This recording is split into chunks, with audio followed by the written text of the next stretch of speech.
Halo semuanya, pada video kali ini saya akan membahas tentang cara menghitung total penghasilan karyawan berdasarkan golongan dan jam lembur di sebuah perusahaan menggunakan flowchart dan pseudocode. Perusahaan ini memiliki 3 golongan karyawan, masing-masing dengan gaji pokok yang berbeda. Pertama-tama, mari kita lihat gaji pokok dari masing-masing golongan. Golongan A memiliki gaji pokok sebesar 5 juta rupiah. Golongan B memiliki gaji pokok sebesar 6.500.000 rupiah. Sedangkan golongan C memiliki gaji pokok sebesar 9.500.000 rupiah. Gaji pokok ini akan menjadi dasar untuk kita menghitung tambahan penghasilan dari lembur. Selanjutnya, perusahaan akan memberikan upah lembur per jam dengan persentase tertentu dari gaji pokok. Aturannya, jika karyawan lembur 1 jam, maka gaji lembur 30% dari gaji pokok.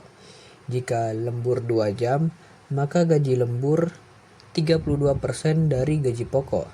Jika lembur 3 jam, maka gaji lembur 34% dari gaji pokok. Jika lembur 4 jam, maka gaji lembur akan 36% dari gaji pokok.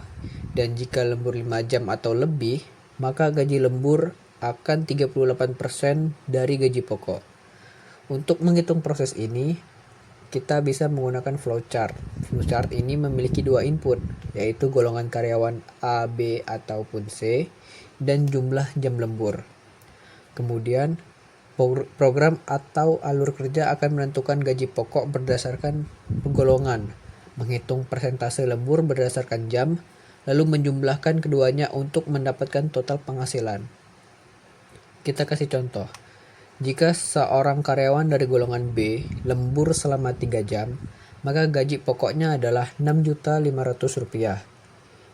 Jika gaji lembur 34% dikalikan dengan 6.500.000 rupiah, maka ditemukan hasil yaitu 2.210.000 rupiah.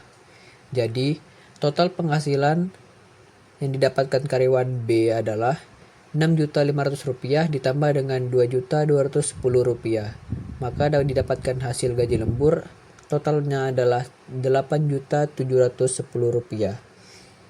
Itu adalah cara menghitung total penghasilan berdasarkan golongan dan jam lembur menggunakan flowchart. Selanjutnya, kita akan menghitung total penghasilan karyawan di sebuah perusahaan menggunakan pseudocode. Yang pertama, mari kita mulai dengan data golongan karyawan. Golongan A, gaji sebesar 5 juta rupiah. Golongan B, gaji sebesar 6.500.000 rupiah. Golongan C, gaji sebesar 9.500.000 rupiah. Nilai gaji pokok ini juga akan digunakan sebagai perhitungan dasar lembur. Lalu setiap karyawan akan mendapatkan tambahan gaji lembur berdasarkan jumlah jam lembur yang mereka kerjakan.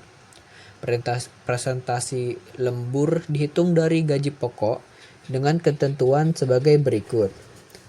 Jika lembur 1 jam, maka 30% dari gaji pokok.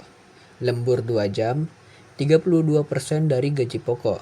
Lembur 3 jam, 34% dari gaji pokok. Lembur 4 jam, 36% dari gaji pokok. Lembur 5 jam atau lebih, 38% dari gaji pokok. Selanjutnya, dalam pseudocode ini terdapat 2 input utama, yaitu golongan karyawan A, B, ataupun C, dan juga jumlah jam lembur. Dari 2 input tersebut, program akan menentukan gaji pokok berdasarkan golongan, menghitung gaji lembur berdasarkan jam lembur, kemudian menjumlahkannya untuk mendapatkan total penghasilan. Langkah pseudocode secara umum dimulai dari mulai program. Lalu input golongan karyawan, input jam lembur, tentukan gaji pokok berdasarkan golongan, tentukan persentase lembur berdasarkan jam lembur, hitung gaji lembur, persentase dikalikan dengan gaji pokok. Lalu hitung total penghasilan, yaitu gaji pokok ditambahkan gaji lembur. Lalu output akan menampilkan total penghasilan, maka selesai. Itulah penjelasan lengkap tentang cara membuat flowchart dan pseudocode untuk menghitung total penghasilan karyawan berdasarkan golongan dan jam lembur. Terima kasih telah menonton, semoga bermanfaat.